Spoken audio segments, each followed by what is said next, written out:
Dans la vie de tous les jours, je suis actuellement informaticien, je fais un peu de tout. La passion des véhicules anciens est arrivée très simplement. J'avais pas le permis, il me fallait un véhicule pour circuler, donc j'ai trouvé un Solex.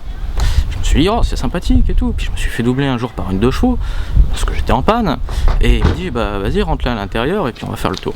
Et puis à partir de là, ça m'a rappelé des souvenirs d'enfance, et je me suis acheté une 2 chevaux, et puis le virus arrive très vite, après la 2 chevaux, on achète d'autres véhicules, donc il faut surtout voir qu'une fois qu'on a mis les pieds dans la 2 chevaux, on reste collé dans l'ancienne parce que c'est une voiture très simple, qu'on peut se dépanner soi-même, et je pense que quand on a un véhicule récent, on a du mal à s'y faire, on a du mal à oublier ce véhicule qui est si simple et si pratique.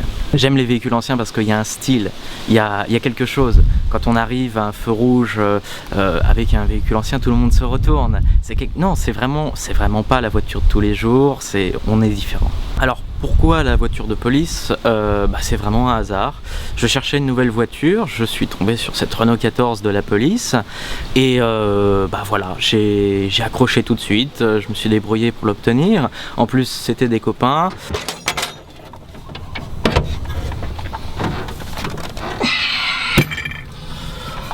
Pourquoi l'uniforme? Quand on a J7, on va être habillé en primeur. Quand on est en Solex, on va voir la tenue un peu plus ancienne.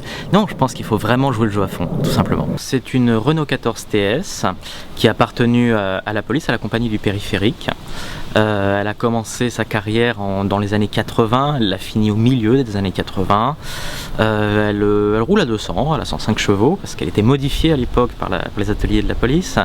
Donc c'est une très bonne voiture. Comme problème technique majeur, j'ai tout le câblage qui a cramé. Voilà, c'est tout. Un véhicule avec lequel j'ai eu un petit peu de mal à accrocher au départ. Il est quand même relativement moderne, la centralisation, les vitres électriques, tout ça. Mais c'est un véhicule d'un confort exceptionnel. Il y a quelques jours, j'étais sur un véhicule de location, c'est très dur, c'est très brusque. Celle-là, non, elle est molle, elle est douce, elle pousse, mais elle est confortable. Ces sièges baquets tout en mousse, ce freinage qui est tout doux mais qui peut piler parfois, cette accélération qui est toute molle mais qui d'un coup peut envoyer si on appuie, qui est réactive.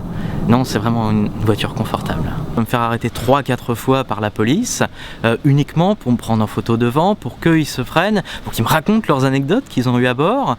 Combien de fois ils s'arrêtent, ils disent « Ah, arrête-toi là, reste, bouge pas, on va appeler le chef, il part en retraite la semaine prochaine !» Et il faut qu'ils voient ça. Donc voilà, c'est une véritable nostalgie, une véritable ambiance, et ça fait plaisir aux autres surtout, beaucoup plus qu'à moi.